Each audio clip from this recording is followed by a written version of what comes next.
I stood alone in my wedding dress, staring at empty pews where my family should have been sitting. My entire family had skipped my ceremony to attend my daughter-in-law's birthday party instead. Just before walking down the aisle, my son texted, "Don't get married. Get out of there. We need to talk urgently." What I discovered next proved that sometimes the people who claim to protect you know exactly what they're protecting you from. If you're watching this, subscribe and let me know where you're watching from. Let me take you back to how I, Margaret Wilson, a 64-year-old widow, ended up abandoned at the altar on what should have been the happiest day of my second chance at love. It started 18 months ago when I met Alexander Bennett at the Riverside Hospital charity auction. I'd been alone for 15 years since my husband James passed, and honestly, I'd made peace with that quiet life. My son Ryan, his wife Jennifer, and my grandkids Sarah and Michael filled the lonely spaces well enough. I had my volunteer work at the children's ward, my book club, my routine. Safe, predictable, comfortable. Then Alex walked into that hotel ballroom like he owned not just the room, but the entire world. At 56, he was 8 years younger than me. But when those piercing blue eyes met mine across the crowded room, age became irrelevant. Tall, silver-haired, with the kind of confident smile that suggested life had been very generous to him. "You're Margaret Wilson," he said, appearing at my elbow during the silent auction. "The Margaret Wilson who reads to the children upstairs." "How did you know that?" I asked, genuinely surprised. "I make it my business to know remarkable women," he replied smoothly. "I'm Alexander Bennett. Would you do me the honor of bidding on that weekend in Napa with me? I promise to make it worth your while if we win." We didn't win the Napa trip, but we did end up talking until the hotel bar closed at 2 a.m. Alex was charming, worldly, genuinely interested in everything I said. A successful investment consultant, he told me, recently retired and dividing his time between properties in Chicago and Naples. "I've been widowed for 8 years, he confided over our third glass of wine. "Lost my Catherine to breast cancer. Some days I think I'll never stop missing her." The vulnerability in his voice, the way his hand trembled slightly when he mentioned his late wife, it touched something deep in my chest that had been dormant for far too long. Here was a man who understood loss, who knew what it meant to rebuild a life from the ashes of everything you'd planned. "At our age," he said, walking me to my car in the empty parking garage, "we don't have time for games, do we? We know what real connection feels like." When he kissed my hand goodbye, old-fashioned and romantic, I felt something I hadn't experienced since I was 25. Hope. Dangerous, intoxicating hope that maybe life wasn't finished, surprising me. Alex didn't play hard to get. He called the next morning before I'd even finished my coffee, that warm, cultured voice making my kitchen feel suddenly too small and ordinary. "I can't stop thinking about our conversation last night," he said. "Would you let me take you to dinner tomorrow? Somewhere we can actually hear each other talk?" That dinner turned into 3 hours at Giovanni's, the kind of upscale Italian place I'd driven past for years but never imagined actually entering. Alex ordered wine like he understood vineyards personally, spoke to the waiter in what sounded like fluent Italian, and somehow made me feel like the most fascinating woman in the restaurant. "Tell me about your nursing career," he said, leaning forward with genuine interest. 30 years in pediatrics must have some incredible stories. Most men my age, when they asked about my work, their eyes glazed over within minutes. Alex hung on every word, asked thoughtful questions, seemed genuinely moved when I told him about the children I'd helped through their darkest moments. "You have a gift," he said, reaching across the table to cover my hand with his. "The gift of healing. That's rare, Margaret. That's precious." The way he said my name, like it was something valuable he was handling carefully, made my heart skip in ways I'd forgotten were possible. Our second date was a symphony performance. Box seats that must have cost more than my monthly grocery budget, champagne at intermission, Alex looking devastatingly handsome in his charcoal suit. "I love watching you experience beautiful things," he said during the second act. "You light up. It's extraordinary." By our third date, I was thoroughly enchanted. Alex had this way of making everything feel like an adventure designed specifically for me. He picked me up in different cars each time, a sleek black Mercedes, a vintage Jaguar, a BMW convertible that made me feel 25 again. "I collect them," he explained with boyish pride. Retirement hobby. Life's too short to drive boring cars. He was right about that. Life was too short for many things I'd been accepting as normal. Like eating dinner alone every night, like declining invitations because I didn't want to be the only single person there, like pretending I didn't miss being touched, being wanted, being someone's first priority instead of their afterthought. "I want to spoil you," Alex said, when I protested that his gestures were too extravagant. Weekend trips to his lake house, private wine tastings, flowers delivered for no reason except that he'd seen them and thought of me. "When was the last time someone put you first, Margaret? When did someone last make you feel special?" The answer was humbling. Even with James, bless his practical heart, I'd been the caretaker, the one ensuring everyone else's needs were met before considering my own.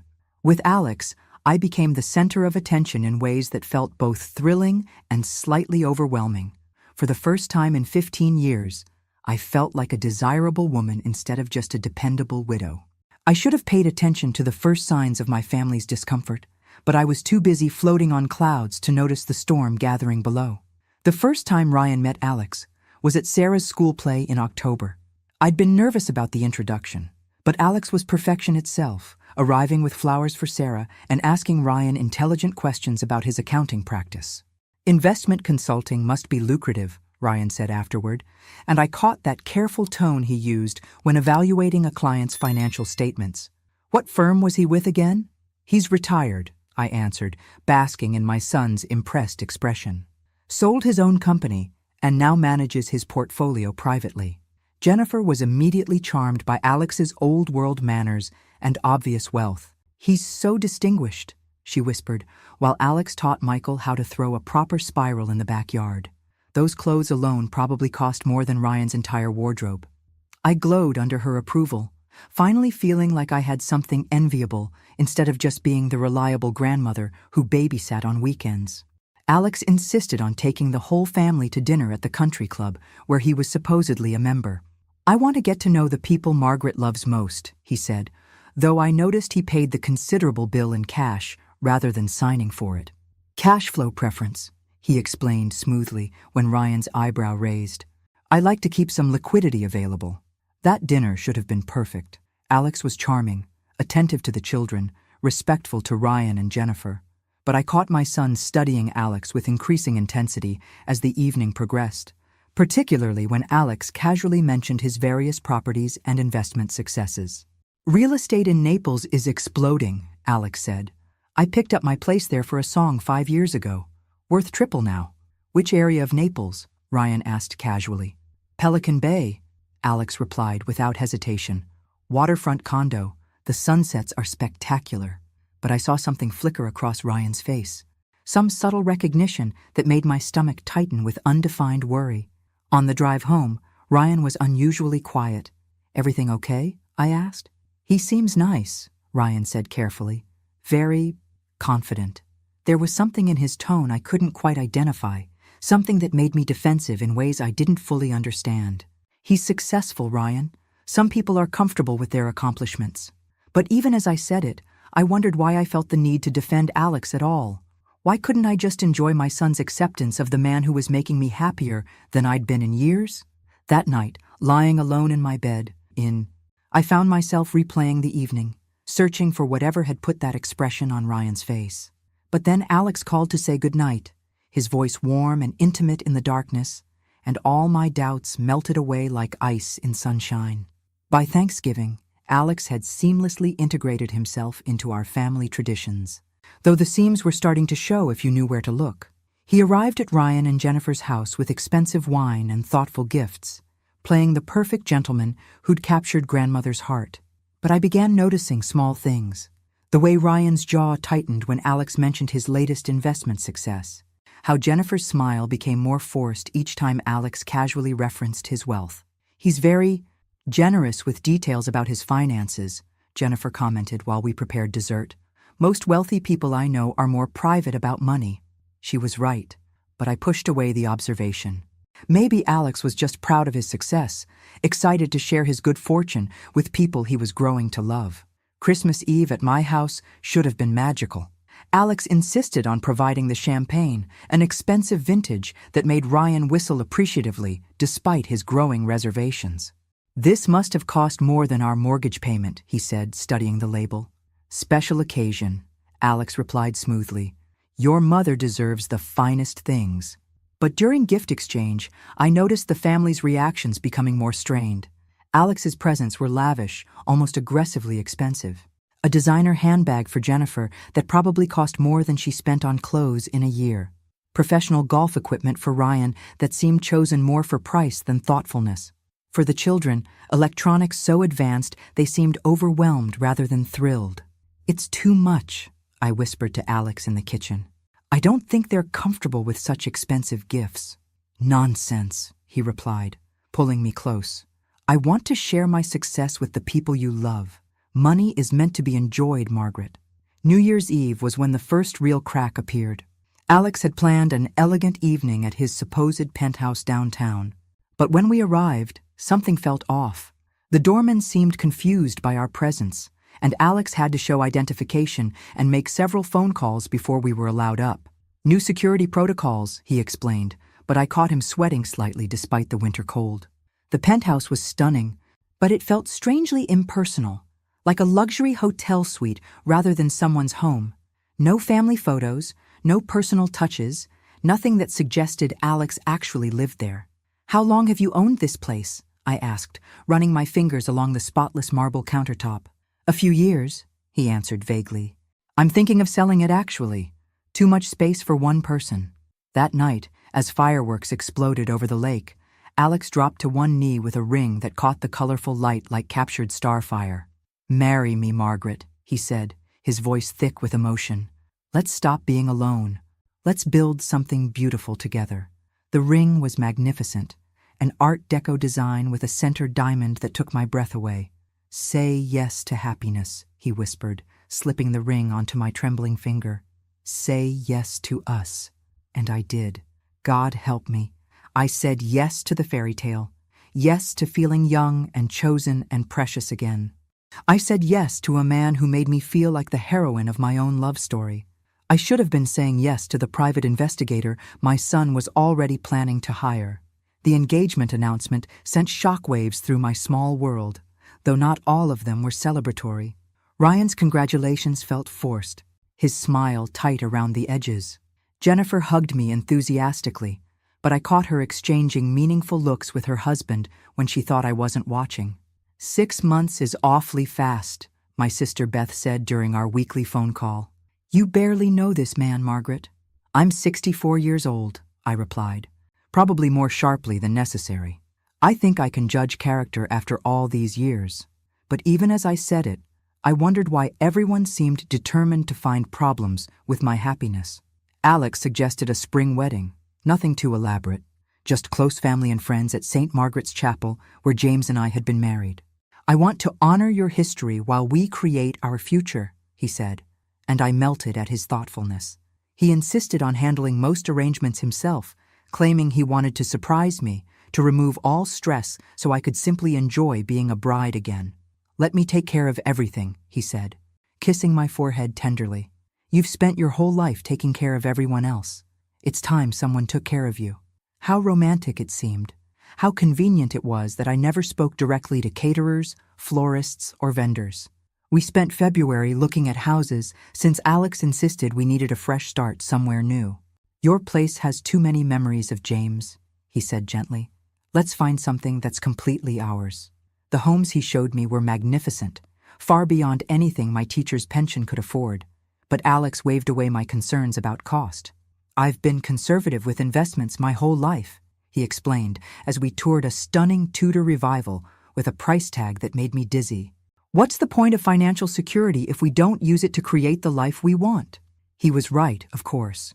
What was the point of his success if it just sat in accounts earning interest? But Ryan's discomfort was becoming impossible to ignore.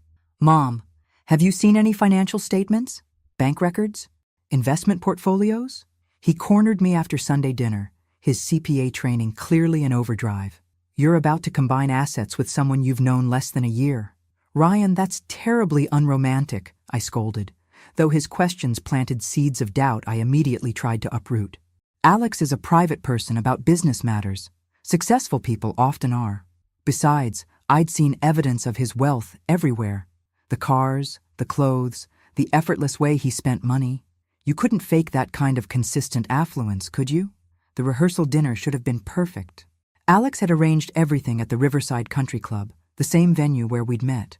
But I noticed the staff seemed confused by some of our requests, and Alex spent considerable time on the phone sorting out details that should have been confirmed weeks ago. "Everything all right?" I asked when he returned from his third phone call, looking slightly frazzled. "Perfect," he assured me, his charming smile snapping back into place. "Just some last-minute adjustments. You know how these places can be." I didn't, actually, but I trusted him to handle whatever complications had arisen. That night he kissed me goodnight at my door like a gentleman. "Tomorrow, Mrs. Bennet," he said, and my heart fluttered like a schoolgirl's.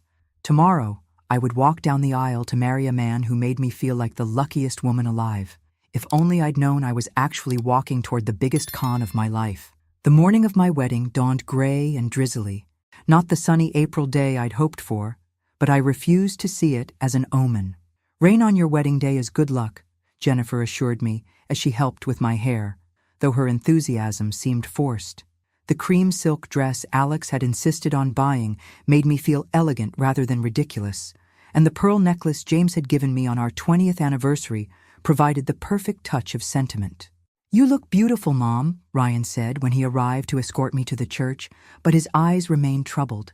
He'd been increasingly distant as the wedding approached, their family dinners becoming tense affairs where conversation felt stilted and careful.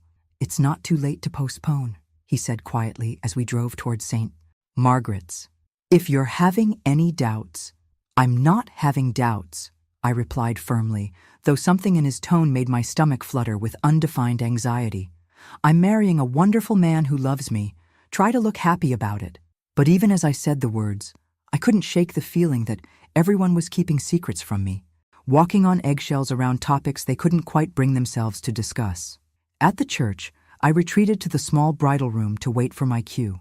Through the crack in the door, I could see the sanctuary filling with guests. Alex looked devastatingly handsome at the altar in his charcoal gray suit.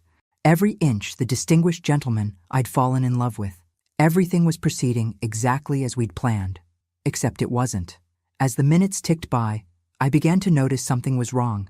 The pews that should have been filled with my family remained conspicuously empty. Ryan's reserved seats, Jennifer's spot, the children's places marked with special ribbons, all vacant. "Where is everyone?" I asked the wedding coordinator, my voice beginning to shake. She checked her watch nervously. "I'm sure they're just running late. Traffic can be unpredictable." But it was past the scheduled start time, and there was no sign of my family anywhere.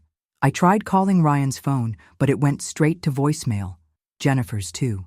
Even the children's phones were turned off. 20 minutes before I was supposed to walk down the aisle, the horrible truth became clear. My family wasn't late. They weren't coming at all. I stood alone in my wedding dress, staring at empty pews where the people I loved most should have been sitting. The few guests present were Alex's friends and associates, people I barely knew, their faces turning sympathetic as they realized what was happening. That's when my phone buzzed with a text message from Ryan. "Don't get married. Get out of there. We need to talk urgently. Please, Mom. Trust me on this. Leave now." My hands started shaking as I stared at those words. This wasn't pre-wedding jitters or family drama. This was something desperate, something urgent enough to make my family abandon my wedding and my son send a message that could destroy everything I thought I wanted. Looking back, that was the moment my fairy tale finally cracked open to reveal the nightmare hiding underneath. Not when I learned the truth about Alex, not when I discovered how thoroughly he'd deceived me, but when I realized the people who loved me most had been trying to save me from something I was too blind to see. And they'd been willing to break my heart to protect me from having it completely destroyed.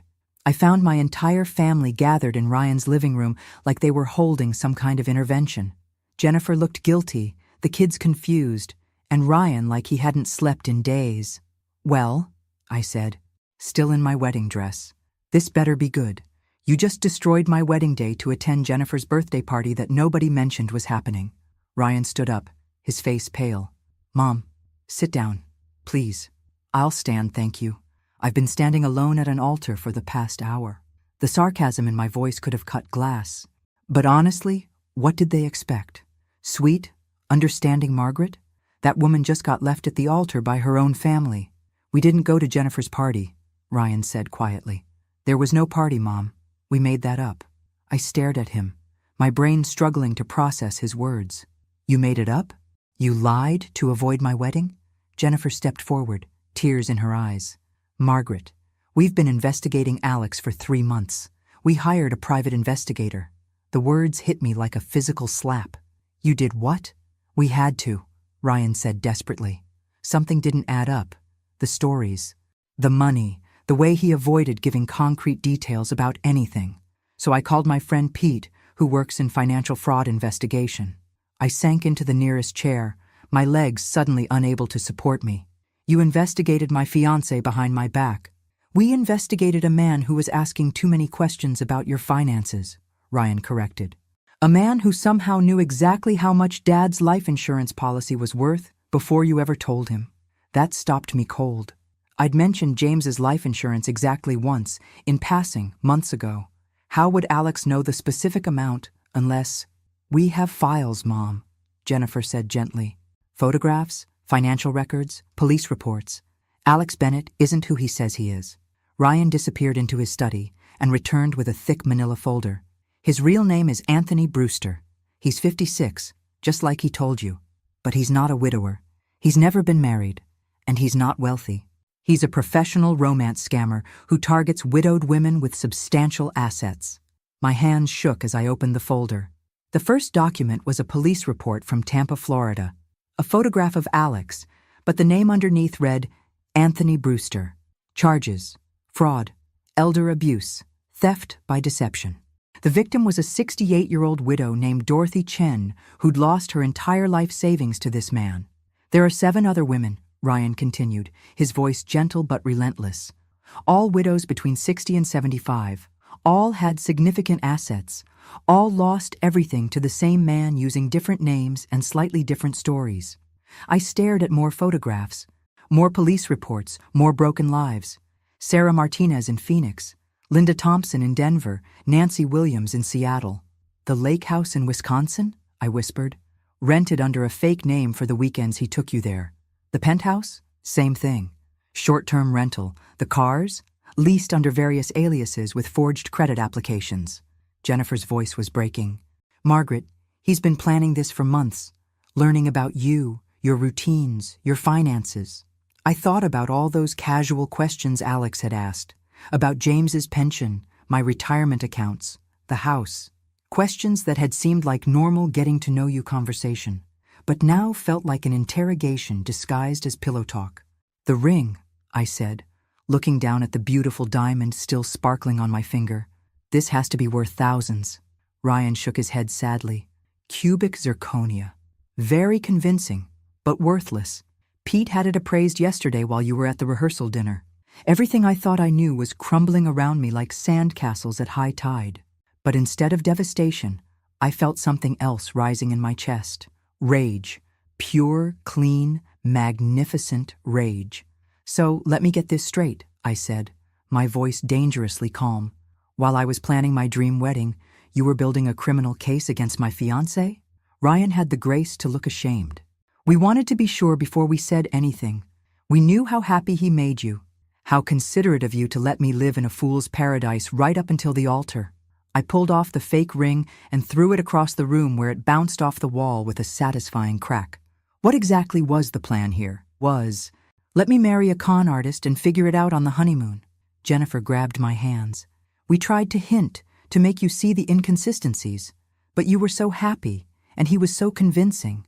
We needed proof before we could ask you to give him up." "You needed proof," I repeated slowly. "Did it occur to any of you that I might have preferred knowing the truth 3 months ago?" "We were protecting you," Ryan said defensively. "Protecting me?" I stood up, my voice rising. "You were protecting yourselves from having to deal with a heartbroken mother. Well, congratulations. I'm heartbroken anyway, but now I also feel like an idiot. The private investigator's report made for fascinating reading if you enjoyed stories about master manipulators. Anthony Brewster had been running romance scams for 8 years, perfecting his technique with each victim. He studied obituaries to identify recent widows, researched their backgrounds through social media and public records, then engineered chance meetings at charity events or social gatherings. His method was always the same: charm them, isolate them from family who might ask uncomfortable questions, create urgency around marriage to access their assets quickly. "Look at this," Sarah said, pointing to a timeline in the report. "He usually proposes within 6 months and pushes for a wedding within a year." I'd gotten the 6-month proposal right on schedule. How flattering to be so predictable. What about the other women? What happened to them? The answer was devastating. Dorothy Chen lost her house, her life savings, everything. She was now living in a nursing home on Medicaid. Sarah Martinez attempted suicide after discovering the truth. Linda Thompson had a heart attack from the stress and died 6 months later. "He doesn't just steal money," the investigator had noted. "He destroys lives. These women don't just lose their savings, they lose their ability to trust, their sense of worth, their will to live." Reading about those broken women, I felt my rage crystallize into something harder and more focused. Anthony Brewster had destroyed enough lives. He wasn't going to destroy mine. "Where is he now?" I asked Ryan. "Still at the church?" "We don't know. When the ceremony didn't start, he made some phone calls and left. Pete's been watching his hotel, but he hasn't returned." Smart man. He probably sensed the trap closing and ran like the coward he was. "Mom," Ryan said carefully, "there's something else. We found evidence that he was planning to clean out your accounts during the honeymoon. He'd already set up the paperwork to transfer everything to offshore accounts." The honeymoon. Our romantic week in Tuscany that would have left me penniless and alone in a foreign country when the truth finally came out. But Anthony Brewster had made one crucial mistake. He'd assumed my family was as gullible as I was. He'd counted on them being charmed by his sophisticated facade, never suspecting that an accountant's suspicious nature and a daughter-in-law's protective instincts would be his downfall. Now the question was, what was I going to do about it? 3 days later, I was sitting in Detective Maria Santos's office downtown, no longer the blushing bride, but a woman with a mission. "Mrs. Wilson, I have to ask, did you give him access to any of your accounts? Credit cards, banking information, anything?" I shook my head. "He tried to get me to add him to my checking account before the wedding, said it would be easier for planning the honeymoon, but something in Ryan's behavior made me hesitate. Thank God for small favors and suspicious sons." "We've been tracking Anthony Brewster for 2 years, Detective Santos explained, spreading files across her desk. "The problem is proving the crimes. These women were willing participants in relationships. They gave him money voluntarily. It becomes he said she said about intent." I studied the photos of Brewster's other victims. Dorothy Chen, whose sad eyes haunted me. Sarah Martinez, who looked so much like me it was unsettling. What happened when they tried to get their money back? Most were too embarrassed to report it initially. By the time they did, the money was gone, moved through multiple accounts, and ultimately offshore. Brewster is very good at what he does. "Was," I corrected. "He was good at what he did. Now he's made the mistake of targeting someone whose family doesn't give up easily." Detective Santos smiled grimly. "What exactly are you proposing, Mrs. Wilson?" "I'm proposing we catch him in the act. He doesn't know I know the truth. As far as he's concerned, my family disrupted our wedding for reasons he probably thinks he can overcome."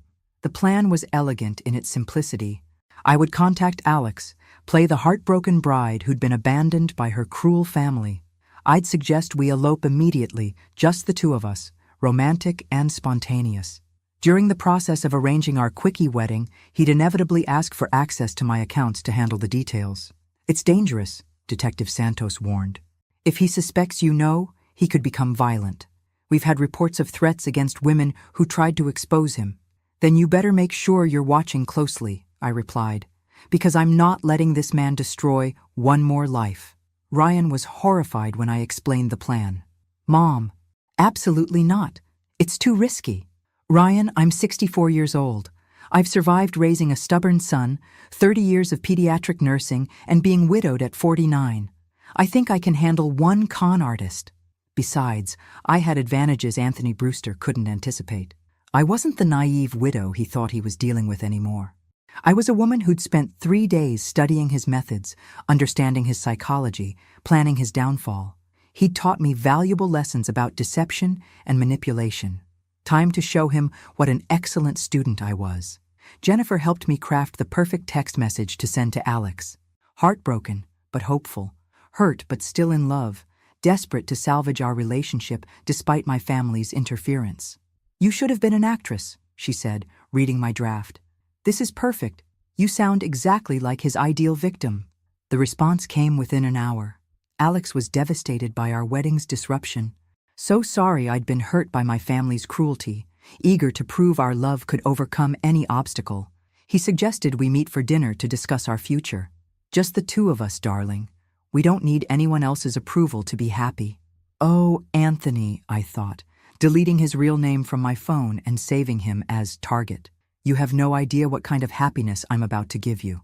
The restaurant Alex chose for our reunion dinner was perfect for surveillance, Detective Santos assured me through the tiny microphone hidden in my pearl earrings. "We have eyes on all the exits," she said. "If anything feels wrong, just touch your necklace and we'll move in." I felt calmer than I had in days. Finally, I was doing something instead of being acted upon. Alex looked genuinely distraught when I arrived, his handsome face etched with concern and what appeared to be real grief. "Margaret, darling, I'm so sorry. I can't believe your family would do something so cruel." His performance was flawless, Oscar-worthy in its sincerity. If I hadn't seen the police reports, I might have fallen for it all over again. "I don't understand why they reacted that way," I said, letting my voice tremble slightly. "Ryan kept saying something about you being too good to be true, but I told him love doesn't follow logical rules." Alex reached across the table to take my hand, his thumb stroking my knuckles in that familiar, comforting way. "Families can be overprotective," he said gently. "Perhaps they're afraid of losing you, afraid that marriage will change your relationship with them." He paused, his blue eyes searching my face. "Margaret, I need you to know that I'll never try to come between you and your children. Family is sacred." The irony was breathtaking. This man who made his living destroying families was lecturing me about their sanctity. "What do we do now?" I asked, playing the lost, confused woman he expected. "How do we move forward when my own son won't support our marriage?" Alex squeezed my hand tighter. "We prove them wrong. We show them that real love conquers all obstacles." He paused, as if the idea was just occurring to him. "What if we eloped? Just the two of us, somewhere romantic. Paris, maybe, or Rome. We could be married by the weekend." There it was. The hook dangled with perfect timing and flawless delivery. "Elope?" I breathed, as if the idea was both thrilling and terrifying. "But the planning, the arrangements, the cost." "Let me handle everything," Alex said quickly. "I can arrange it all within days. A small ceremony, just us, in the most beautiful setting you can imagine." "But Alex, I couldn't let you pay for everything. It wouldn't be right." I played the role perfectly, the woman torn between desire and propriety. "We should share the expenses, make it truly ours together." His eyes lit up with anticipation, masked as romantic enthusiasm. "If you insist, darling. Perhaps you could handle the travel arrangements while I manage the ceremony details." Travel arrangements meant flight bookings, hotel reservations, expenses that would require access to my credit cards and bank accounts. "I've never planned anything like this before," I said helplessly. "What if I make mistakes? What if I don't have enough in my checking account to cover everything?" "Don't worry about that," Alex said smoothly. "I could help you transfer some funds from your other accounts to make sure you have plenty available. We'll need to move quickly to get the best arrangements." And there it was. The moment of truth, the trap springing shut, the con artist revealing his true purpose. But as I looked into those lying blue eyes, I realized something that made my blood run cold. I wasn't the only one setting a trap tonight. The way Alex was watching me, the slightly too careful way he was speaking, the subtle tension in his shoulders. He knew.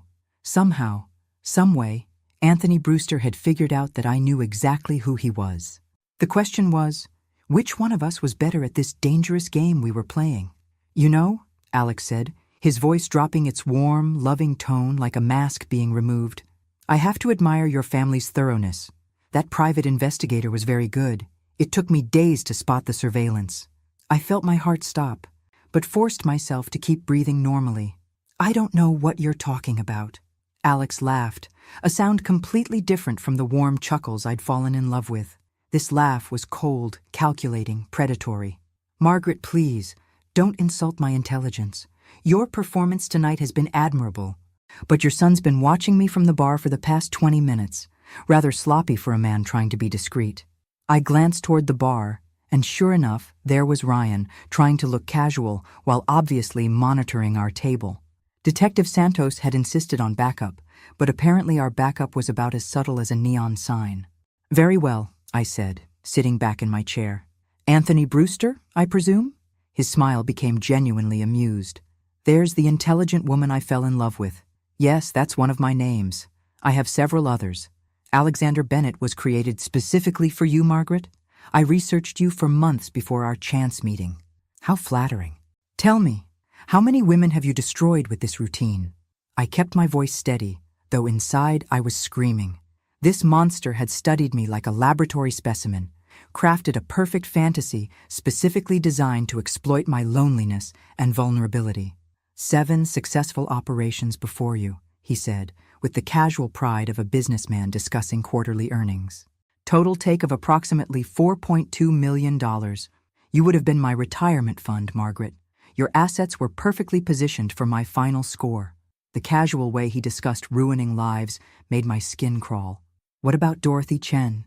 Sarah Martinez? Did you feel anything when you destroyed them? For the first time, something flickered across his face. Not remorse, but annoyance. They were naive, trusting. They believed in fairy tales at ages when they should have known better. Like I did? Like you did. Though I'll admit, you proved more challenging than expected. Your family's interference was unfortunate, but not entirely unexpected. Children often become protective when they see their inheritance threatened. His arrogance was breathtaking. Even now, caught and exposed, he spoke like he was the victim of unreasonable persecution. The other women, I said, touching my necklace to signal Detective Santos. Where's their money now? Gone, untraceable, probably funding someone's very comfortable retirement in a non-extradition country. He checked his watch casually. Speaking of which, I should be going. My flight leaves in 3 hours. I don't think so, I said as Detective Santos and 2 officers appeared at our table. Anthony Brewster, you're under arrest for fraud, elder abuse, and theft by deception. He didn't resist, didn't run, didn't even seem particularly surprised. He just smiled that cold smile and looked at me with something that might have been respect. Well played, Margaret. I underestimated you. No, I replied, standing as they cuffed him. You underestimated my family, the people who actually love me, who protect me without trying to control me, who investigated you because they wanted to save me, not spend me. As they led him away, Anthony turned back one last time. You do realize this won't bring their money back? Those women are still destroyed, still broken. I've already won where it counts. Maybe, I said, but you're not going to destroy anyone else. And sometimes stopping the monster is victory enough. 6 months later, Anthony Brewster was sentenced to 15 years in federal prison. The offshore accounts were never recovered, but a victims fund I helped establish provided some assistance to the women he'd destroyed. Dorothy Chen moved into a nice assisted living facility. Sarah Martinez started therapy and slowly began rebuilding her life. As for me, I learned that the best revenge against someone who tried to make you feel worthless is to discover just how valuable you really are. My family didn't save me from a con artist. They helped me save myself, and at 64, I realized I'm not someone's target or victim or consolation prize. I'm Margaret Wilson, and I'm exactly enough all by myself. Thanks for listening. Don't forget to subscribe and feel free to share your story in the comments. Your voice matters.